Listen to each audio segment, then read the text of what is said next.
আচ্ছা, শিক্ষার্থীদের ফোনের প্রতি এত আসক্তি কেন? এটা কি শুধুই বিনোদন? চলুন এর আসল কারণগুলো জেনে নিই। প্রশ্নটা খুবই সাধারণ, কিন্তু উত্তরটা মোটেও সহজ না। কেন তারা ফোন থেকে চোখ ফেরাতে পারে না? বাইরে থেকে দেখলে মনে হয় পুরোটাই বিনোদনের জন্য, মানে গেমস, ভিডিও, সোশ্যাল মিডিয়া এসব। কিন্তু আসল কারণগুলো কি এর আড়ালেই লুকিয়ে আছে? এটাই কি সব? একটা বড় কারণ হল বন্ধুদের সাথে সবসময় যুক্ত থাকার একটা সামাজিক চাপ।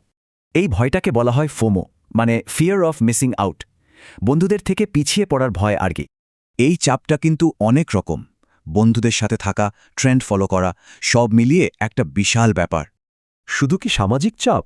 না, এখন তো পড়াশোনার জন্য ফোনটা ভীষণ দরকারি হয়ে পড়েছে। পড়াশোনার জগতে ফোনটা একদিকে যেমন আশীর্বাদ, তেমনি বড় অভিশাপও। দুটোই সত্যি।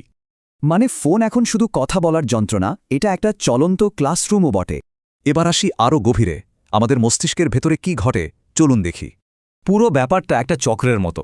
একটা নোটিফিকেশন আসে আর ভালো লাগার আকাঙ্ক্ষা বাড়তে থাকে। এর পেছনের মূল খেলোয়াড় হল ডোপামিন। এটা আমাদের মস্তিষ্কের একটা রিওয়ার্ড কেমিক্যাল।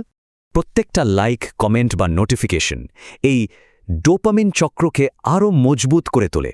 তাহলে বুঝতেই পারছেন, ব্যাপারটা শুধু ইচ্ছাশক্তির অভাব নয়, এর চেয়েও অনেক গভীর।